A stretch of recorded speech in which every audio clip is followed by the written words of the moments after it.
आज तारीख है 26 अगस्त 2026 दिन बुधवार। नमस्कार, मैं हूं शिल्पी और स्वागत है आपका हमारे चैनल एमपी खबर पर। खबरों में आगे बढ़ते हुए हम सबसे पहले नजर डालेंगे आज की हेडलाइंस पर, फिर जानेंगे खबरों को विस्तार से। इंदौर हेरिटेज ट्रेन की सीटें 21 सितंबर तक फुल, सिर्फ एक दिन की वेटिंग, नॉन एसी में भी लंबी कतार। Madhya Pradesh police band constable भर्ती के रिजल्ट पर हाईकोर्ट की रोक, चयन प्रक्रिया पर उठे सवाल। मध्य प्रदेश सरकार के रेस्ट हाउस में अब आम लोग भी ठहर सकेंगे, 267 सुविधाएं, ऑनलाइन बुकिंग शुरू। छतरपुर पुलिस ने अंतर्राज्यीय साइबर ठगी गिरोह का किया पर्दाफाश, 80 लाख के लेन देन का खुलासा। जबलपुर में फिल्म लाइक करने के बहाने साइबर ठगी, ऑनलाइन टास्क के नाम पर लोगों को फंसाया। चलिए खबरों को जानते हैं विस्तार से। इंदौर हेरिटेज ट्रेन की सीटें 21 सितंबर तक फुल, सिर्फ एक दिन की वेटिंग, नॉन एसी में भी लंबी कतार। इंदौर की हेरिटेज ट्रेन में सफर करने वालों के लिए सीटों की मारामारी देखने को मिल रही है। ट्रेन की सीटें 21 सितंबर तक लगभग पूरी तरह बुक हो चुकी हैं। फिलहाल सिर्फ एक दिन की वेटिंग उपलब्ध है, जबकि नॉन एसी श्रेणी में भी यात्रियों को सीट के लिए इंतजार करना पड़ रहा है। बारिश के मौसम में पाताल पानी और आसपास के प्राकृतिक नजारों को देखने के लिए बड़ी संख्या में लोग हेरिटेज ट्रेन का रुख कर रहे हैं। बढ़ती मांग को देखते हुए आने वाले दिनों में भी इसकी बुकिंग तेजी से बढ़ने की संभावना है। ऐसे में अगर आप हेरिटेज ट्रेन से घूमने का प्लान बना रहे हैं तो पहले से टिकट बुक करना बेहतर होगा। जबलपुर में फिल्म लाइक करने के बहाने साइबर ठगी, ऑनलाइन टास्क के नाम पर लोगों को फंसाया। जबलपुर में साइबर ठगी का एक नया तरीका सामने आया है। ठग लोगों को फिल्म या वीडियो लाइक करने और ऑनलाइन टास्क पूरा करने के नाम पर अपने जाल में फंसा रहे हैं। शुरुआत में छोटे टास्क देकर लोगों को कमीशन दिया जाता है, जिससे उनका भरोसा बढ़ाया जाता है। इसके बाद ज्यादा पैसे लगाने या अलग अलग खातों में रकम ट्रांसफर करने के लिए कहा जाता है। साइबर ठग इसी तरीके से लोगों से बड़ी रकम ऐंठ रहे हैं। पुलिस ने लोगों से अपील की है कि सोशल मीडिया या अनजान नंबर से मिलने वाले ऐसे ऑनलाइन जॉब और टास्क ऑफर पर भरोसा न करें। किसी भी अनजान खाते में पैसे भेजने से पहले पूरी तरह जांच करना बेहद जरूरी है। छतरपुर पुलिस ने अंतर्राज्यीय साइबर ठगी गिरोह का किया पर्दाफाश, 80 लाख के लेन देन का खुलासा। छतरपुर पुलिस ने साइबर ठगी के अंतर्राज्यीय नेटवर्क के खिलाफ बड़ी कार्रवाई की है। जाँच में करीब 80 लाख रुपए के संदिग्ध साइबर लेन देन का पता चला है। पुलिस ने नरसिंहपुर के गोटेगांव क्षेत्र से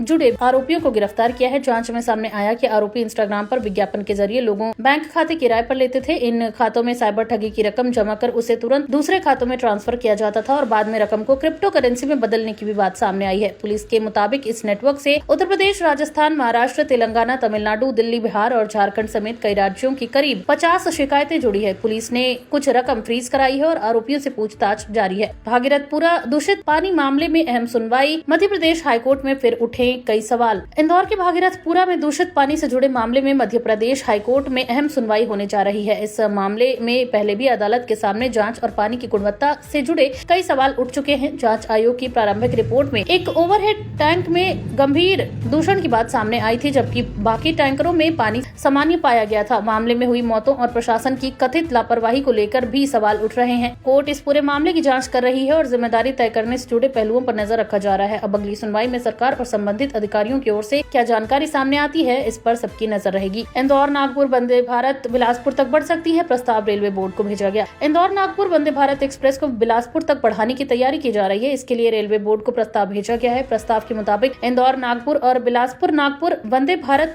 सेवाओं को आपस में जोड़कर बिलासपुर से इंदौर के बीच सीधी वंदे भारत चलाने की योजना है। अगर ये प्रस्ताव मंजूर होता है तो इंदौर, नागपुर और बिलासपुर के बीच यात्रियों को बेहतर और तेज रेल कनेक्टिविटी मिलेगी। फिलहाल इंदौर से बिलासपुर जाने वाले यात्रियों कई बार नागपुर में ट्रेनें बदलनी पड़ती हैं, लेकिन नई व्यवस्था लागू होने पर यह परेशानी कम हो सकती है। इससे मध्य प्रदेश और छत्तीसगढ़ के बीच व्यापार, रोजगार और यात्रा के लिए भी कनेक्टिविटी बेहतर होने की उम्मीद है। हालांकि अभी रेलवे बोर्ड की अंतिम मंजूरी बाकी है और मंजूरी के बाद ही ट्रेन के समय और संचालन की तस्वीर साफ होगी। Madhya Pradesh police band constable भर्ती के रिजल्ट पर हाईकोर्ट की रोक, चयन प्रक्रिया पर उठे सवाल। Madhya Pradesh police band constable भर्ती के मामले में हाईकोर्ट के इंदौर खंडपीठ ने बड़ा आदेश दिया है। अदालत ने फिलहाल भर्ती के परिणाम जारी करने पर रोक लगा दी है। वही मामला भर्ती प्रक्रिया से जुड़े विवाद के बाद अदालत पहुंचा था, जहां याचिकाकर्ताओं की ओर से चयन प्रक्रिया को लेकर सवाल उठाए गए। कोर्ट ने मामले में सरकार से जवाब भी मांगा है। आदेश के बाद अब भी भर्ती में शामिल अभ्यर्थियों को अंतिम परिणाम के लिए इंतजार करना पड़ेगा। फिलहाल चयन प्रक्रिया का अगला चरण कोर्ट के आदेश और सरकार की ओर से दिए जाने वाले जवाब पर निर्भर होगा। इस भर्ती से जुड़े उम्मीदवारों के लिए ये फैसला काफी महत्वपूर्ण है, क्योंकि परिणाम जारी होने पर रोक लगने से आगे की नियुक्ति प्रक्रिया भी फिलहाल प्रभावित होगी। अब अगली सुनवाई में कोर्ट के सामने सरकार का पक्ष आने के बाद स्थिति और भी स्पष्ट होने की उम्मीद है। रिश्वत मामले में इंदौर क्राइम ब्रांच के पूर्व टीआई समेत 4 पर केस दर्ज, जांच शुरू। इंदौर में रिश्वत के मामले में क्राइम ब्रांच के पूर्व टीआई समेत 4 लोगों के खिलाफ केस दर्ज किया गया है। आरोप है कि मामले में कार्रवाई नहीं करने और राहत देने के बदले रिश्वत की मांग की गई थी। शिकायत के अनुसार आरोपियों ने 1,20,000 रुपए की रिश्वत मांगी थी। इनमें 50,800 रूपए यूपीआई के जरिए ट्रांसफर किए गए, जबकि बाकी के 70,000 रूपए नकद देने का आरोप है। शिकायतकर्ता ने रिश्वत के लेन देन से जुड़े तकनीकी साक्ष्य भी एजेंसी को उपलब्ध कराए। शिकायत की जाँच के बाद संबंधित अधिकारियों ने मामला दर्ज किया है। अब पुलिस और जाँच एजेंसी ये पता लगाने में जुटी है कि रिश्वत की रकम किस तरह ली गई और इसमें चारों आरोपियों की क्या भूमिका थी। मामले में आगे दस्तावेजों, बैंक ट्रांजैक्शन और अन्य साक्ष्यों की भी जांच की जाएगी। रक्षाबंधन पर भोपाल से बाहर जाना हुआ महंगा, बस किराए में बढ़ोतरी, पुणे प्रयागराज रूट पर ज्यादा असर। रक्षाबंधन के त्योहार से पहले भोपाल से दूसरे शहरों की यात्रा करने वाले यात्रियों की परेशानी बढ़ गई है। ट्रेनों में कंफर्म टिकट नहीं मिलने के कारण बड़ी संख्या में यात्री बसों का सहारा ले रहे हैं और इसी बढ़ती मांग के बीच कई रूट पर बस किराए में काफी बढ़ोतरी देखने को मिल रही है। भोपाल से पुणे, प्रयागराज और दूसरे शहरों के लिए चलने वाली निजी बसों में सामान्य दिनों की तुलना में ज्यादा किराया लिया जा रहा है। कुछ यात्रियों का कहना है कि त्योहार की वजह से उन्हें मजबूरी में महंगे टिकट खरीदने पड़ रहे हैं। वहीं परिवहन विभाग और आरटीओ की ओर से बस ऑपरेटरों पर नजर रखने और मनमाना किराया वसूलने की शिकायत मिलने पर कार्रवाई की बात कही गई है। यात्रियों को सलाह दी गई है कि टिकट बुक करने से पहले किराए की जानकारी जरूर लें और निर्धारित किराए से ज्यादा वसूली होने पर आरटीओ या संबंधित विभाग में शिकायत करें। मध्य प्रदेश में नगरीय निकाय पंचायत चुनाव एक चरण में कराने की तैयारी। 2027 में चुनाव की चर्चा तेज। मध्य प्रदेश में नगरीय निकाय और पंचायत चुनाव को लेकर तैयारियां तेज होने लगी हैं। इस बार चुनाव एक ही चरण में कराने की संभावना को लेकर चर्चा चल रही है। रिपोर्ट के मुताबिक सरकार और प्रशासन चुनाव व्यवस्था को लेकर अलग अलग विकल्पों पर विचार कर रहे हैं। अगर एक चरण में चुनाव कराने का फैसला होता है तो इससे पूरी चुनाव प्रक्रिया कम समय में पूरी करने में मदद मिल सकती है। हालांकि अभी चुनाव की तारीख और अंतिम कार्यक्रम घोषित नहीं हुआ है। पंचायत चुनाव की पिछली समय सीमा को देखते हुए 2027 में चुनाव होने की संभावना है, लेकिन अंतिम कार्यक्रम राज्य निर्वाचन आयोग की घोषणा के बाद ही स्पष्ट होगा। मध्य प्रदेश सरकार के रेस्ट हाउस में आम लोग भी अब ठहर सकेंगे। 267 सुविधाएं, ऑनलाइन बुकिंग शुरू। मध्य प्रदेश में अब आम लोगों के लिए सरकारी रेस्ट हाउस में ठहरने का रास्ता भी खुल गया है। सरकार ने 267 सरकारी भवनों को आम लोगों के लिए उपलब्ध कराया है और इसकी ऑनलाइन बुकिंग की सुविधा शुरू कर दी गई है। यानी अब किसी दूसरे शहर में काम, यात्रा या निजी वजह से जाने वाले लोग उपलब्धता के आधार पर इन सरकारी रेस्ट हाउस में कमरा बुक कर सकेंगे। इससे खासकर छोटे शहरों और जिलों में यात्रियों को ठहरने का एक अतिरिक्त विकल्प मिलेगा। ऑनलाइन व्यवस्था शुरू होने से लोगों को पहले से कमरे की उपलब्धता देखने और बुकिंग करने में भी आसानी होगी। हालांकि हर रेस्ट हाउस में उपलब्ध सुविधाएं और नियम अलग हो सकते हैं, इसलिए बुकिंग से पहले संबंधित जानकारी देखना जरूरी होगा। सिस्टम पर सीधे सवाल। सागर में छात्रों ने किया सड़क जाम, बड़वानी में 15 किलोमीटर मार्च। मध्य प्रदेश में छात्रों और युवाओं के विरोध प्रदर्शन से जुड़े दो मामले सामने आए हैं। सागर में छात्रों ने अपनी मांगों को लेकर सड़क पर उतरकर जाम लगाया और व्यवस्था के खिलाफ विरोध दर्ज कराया। वहीं बड़वानी में छात्रों और युवाओं ने करीब 15 किलोमीटर तक मार्च निकाला। प्रदर्शनकारियों का कहना है कि उनकी समस्याओं और मांगों पर प्रशासन को गंभीरता से ध्यान देना चाहिए। दोनों जगह प्रदर्शन के कारण प्रशासन और पुलिस को व्यवस्था संभालनी पड़ी। छात्रों ने मांगों के समाधान और संबंधित अधिकारियों से कार्रवाई की मांग की है। अब प्रशासन की ओर से इन मांगों पर क्या कदम उठाया जाता है, इस पर सबकी नजर होगी। ग्वालियर झांसी ट्रैक की मरम्मत से बदलेगा ट्रेनों का शेड्यूल। 19 नवंबर से 29 दिसंबर तक असर। ग्वालियर झांसी रेल सेक्शन में ट्रैक मरम्मत और जरूरी रेलवे कार्य के कारण ट्रेनों के संचालन पर असर पड़ने वाला है। रेलवे ने 19 नवंबर से 29 दिसंबर तक अलग अलग ट्रेनों के समय और संचालन में बदलाव की तैयारी की है। कुछ ट्रेनों के समय में बदलाव, कुछ के मार्ग में परिवर्तन और कुछ सेवाओं के रद्द होने की संभावना है। वहीं लंबे समय तक चलने वाले इस काम के कारण यात्रियों को अपनी यात्रा की योजना पहले से बनानी होगी। रेलवे की ओर से जिन ट्रेनों का शेड्यूल बदला जाएगा उनकी जानकारी यात्रियों को यात्रा से पहले जरूर जांचने की सलाह दी गई है। तो ये थी आज की तमाम ताज़ा अपडेट्स। ऐसी और खबरों को जानने के लिए बने रहिए हमारे चैनल एमपी खबर के साथ। धन्यवाद।